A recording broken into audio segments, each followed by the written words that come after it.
So you take a regular disposable Bick and you break off the plastic guard, and then you use that to do your trimming of the granulation tissue.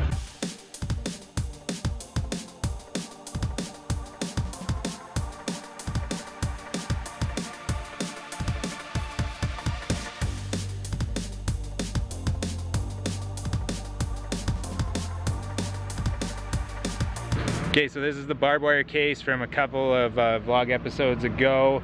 The owners have been managing medically, and we're just here to trim the exuberant granulation tissue, or the proud flesh. So horse is sedate now. This is what the wound looks like here. Here you can see all the exuberant granulation tissue. We need to trim that back so the skin can grow over it. And here was the deepest part, and that's going right into the hock joint. So that's why the prognosis is still quite guarded because of that. The chest looks nasty, but is healing up really, really nice. You can see his muscle twitching when he stands. Careful. What, is he gonna fall on you? Probably.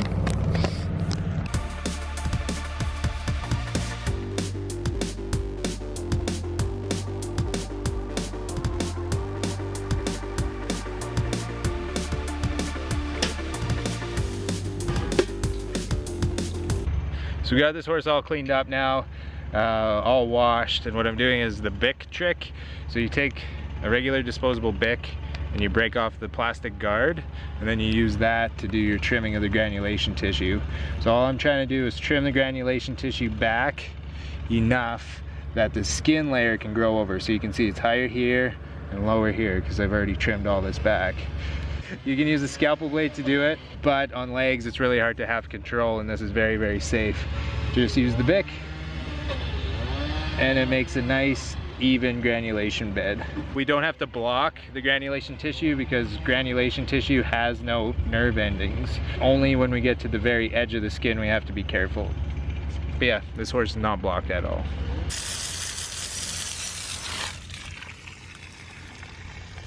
Cody, that's crazy. Well, I said there was no nerve tissue, not that there was no blood supply. Granulation tissue, I didn't realize tissue like, is extremely vascular. Do we need 3 of these then? Oh my goodness, yeah. Why are you prepared?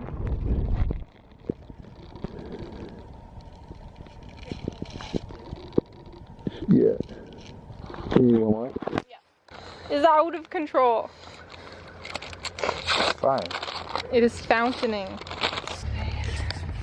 Okay, Sienna's just bandaging him up now. Granulation tissue is a funny thing. So you can get exuberant granulation tissue from bandaging too often, and you can get exuberant granulation tissue from not bandaging enough. It's kind of an equal balance between the oxygen that it's exposed to. So we are bandaging him at this point. He's been bandaged every single day since this happened a week and a half ago. We're gonna continue with the hydrotherapy twice daily, but in a couple of days I don't want any bandages on this horse anymore, and we'll see how that looks. Sienna's very concerned about how much blood there is. It's normal. Want me to hold his tail? It's gonna kick me in the face. Are you gonna put one more on? Are you telling me to put one more, or are you asking me if I want to put one more? I'm telling you. Okay. But I wanted the pretty purple. I know. Good job, CT. Racing straight.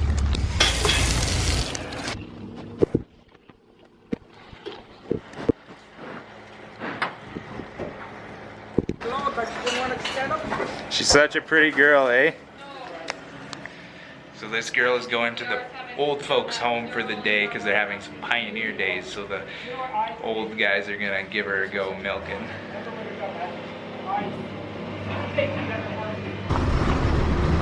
Carl! So Or we could put some PM gloves. this morning my tech forgot to pack my rubber boots. They didn't exist in the office. If they're sitting there on the floor, I put them in the truck. I think they're in Paul's truck. So how am I to know? So we have a pen to inspect. It looks like there's about 48 feet of slop in this pen because it's been raining like crazy. I think this is a good time to do the world's first US export inspection via drone. That's legit, right? I thought my idea was way better. CFIA? That's legit? You okay with that? Okay, good. Okay, I'll try to put on Sienna's boots. I got any boots. They're a little tight. I don't know if I'll make it. So this is export inspection cattle going to the US, so they have to be fit for transport and also free of any communicable diseases. It's not so bad at all. The export inspection is all done, rolling right along with the day. One postmortem left. Sienna is taking care of that over there. Being a cow vet is a rough life. Wi-Fi on, Phantom Connect.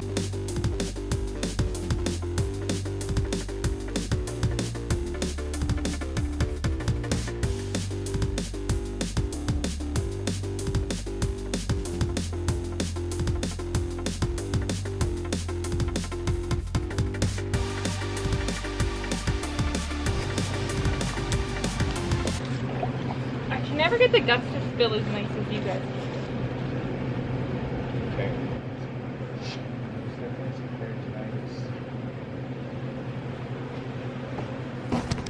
Holy shit, I shouldn't have... Extended ones. Oh. Oh, it's my first thing from my collection. It's a trichophytobezoar. Don't break it. It's causing an obstruction. Okay, so this guy had a severely distended small intestine. His ileum and his jejunum are quite distended. And right here, about 6 or 8 feet before the ileocecal band, which is right here, this is the cecum, and then this is the ileocecal band. So about 6 feet or so, right before that, we found this obstruction. So everything before this obstruction was this big gas dilated intestine, and everything after was a small atrophied. So that is an intestinal obstruction. So I'm just getting Sienna to gut puddle through the rumen to see if she can find, sometimes you can find a whole bunch of trichophytobezoars or hairballs. Sweet case, Sienna. Take this.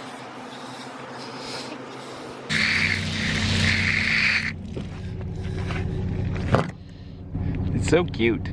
Okay, so that's called a trichophytobezoar. It's the most ridiculously long name for a hairball. So the tricho means hair in Latin or Greek. Phyto means plant, so it's a hair plant. And then bezoar just means ball, so it's a hair plant ball. Does it smell? No, can you smell it? No, just tell me if you can smell it. Because the human nurses say that they smell really bad. Okay, Sienna, I don't think I've ever had a trichophytobezoar case that good. Are you so happy about it?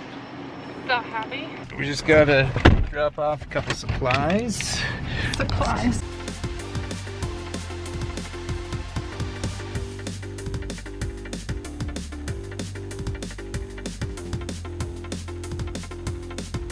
So the highlight is, where's your highlight?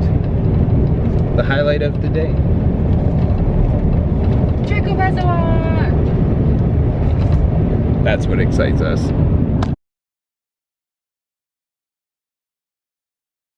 Ha, ha, ha.